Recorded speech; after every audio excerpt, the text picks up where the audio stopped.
Welcome back, everybody.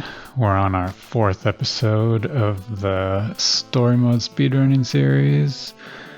Today, as you can see in the bottom left here, I've got my key button pressing keys, so you can follow along, see exactly what I'm doing. I've got my left and right bounds to A and D, and I've got my interact button bound to W. You probably won't see that at all. And then my jump is bound to J. So let's get right into it here. I also realized I wasn't really talking about the mechanics of Slime King. So let's get into that a bit in this level. So just as an introduction for those who aren't too familiar with all the mechanics we have to work with here. So you've got basically left and right. If I want to go through doors and stuff, there's the interact button, the W there. And other than left and right, all we've got is jump. You can hold it different heights to get your variable jump height, and you can hold it to stick to the ceiling. Once I let go, I drop down. So if I want to cross this huge gap, I can't make it because I'm not fast enough. But if I hold on to the ceiling there, I can easily get all the way across, make it up these walls, hold my way through the ceiling, and get to the end of the level just like that. So now that we know all the mechanics, let's go through this level and see how we can optimize it. So why don't we just start off with some basic jumps like that. That should get us pretty far. We've got two times up here you can see are pretty low. They're under 3 seconds. We'll eventually get there, but for now we're going to start with the easy routes. So now we're just going to try to optimize this route a little bit more. This is a pretty big gap to jump there. We can just do a big jump like that. We don't even have to go left. Something like that. Oh, not quite high enough. If I let it get all the way to the top. Oh, there we go. See, that was better. We got a better time. So if when I let Slime King get all the way to the top, I could get a little higher so that I could actually get up there in 2 jumps, which saves me some time because then I don't have to jump a 3rd time right there. And to prove it to you, let's do that. Okay, we beat our time. I did the rest of it faster. There we go. See? Original strategy, far superior. We shaved off 0.02 of a second. Or 0.2 seconds. And let me just try to go as fast as I can with this other one where we're going back and forth. Actually, that was pretty fast. So I think in this case, the time we lose from having to hold the slide to get higher actually is slower than the time from kind of bouncing back and forth on all of these things.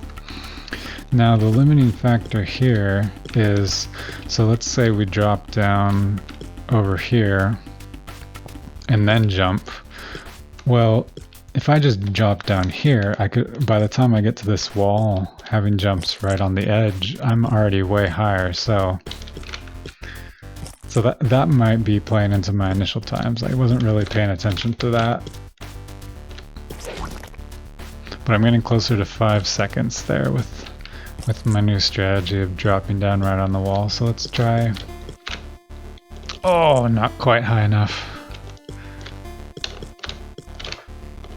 Oh, just so close. That's good. Oh, see, that was good. That was good. That tied my best time. So I think actually both of these are pretty viable strategies because they're both right around 5 seconds. So now this level has a little bit of a trick to it where we can shave off a lot of time. we can actually jump up over to here, and now at first glance it might seem like all we can do is this, and then we're kind of stuck. Because if we go over here, all we're going to be able to do is die. But if we get a nice jump in, we can actually maneuver our way right up into there, and that's how you see these fast times here. There's quite a few of these kind of cheaty gaps throughout the story modes, I would say especially in the first zones, but they get harder and harder as you go through, and there are less and less of them because, you know, as the player learns more, they're going to be able to notice that this is something they can get through, so I couldn't include it everywhere. But we're going to try to optimize this final route because this is the only way left through. Alright, now we're finally under 3 seconds like all the rest of them here. I'm not quite sure how we want to optimize it. So that's as high as we can get up with one jump. We're going to have to take 2 jumps here. Because we can't, or 2 jumps on the right side, because see, we can't get all the way up just from one jump. So we're going to try to do a little tiny hop. Hey, and it worked. You basically want to minimize your time here, so I just did the smallest hop I could and then came up there, grabbed it, did another really small hop, but I think I might be able to get it faster. It's hard though, it's hard. Oh. Yeah, there we go. I'm happy with that. We'll leave that. I'm sure you can get faster. But basically you want to get this really small, you want to hit right at the bottom there so you can get around as fast as possible, and then you also want this to be a small jump. Okay, I'll give it one more go. I mean, not literally one more trial, like one more finish, one more good finish here.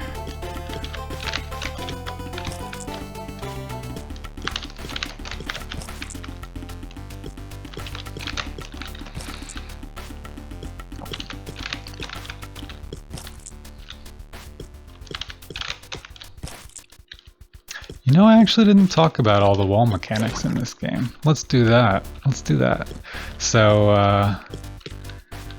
yeah, we talked about the sticking to the ceilings.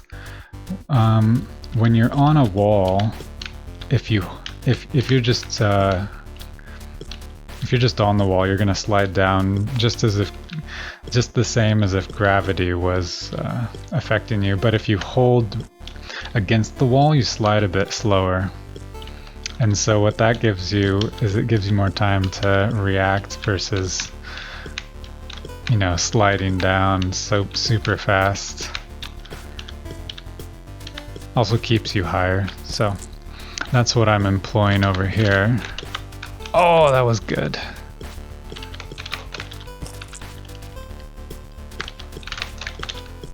Oh man. Yeah, I'm pretty happy with 247. There's not too much of a spread here, but I'm sure you can get faster than the 247. It's gonna go down. If you're the one who does it, let me know what you got. But for now, I hope you guys all enjoyed watching, and I'll catch you in the next one. Check out the links in the description to learn more about the True Slime King.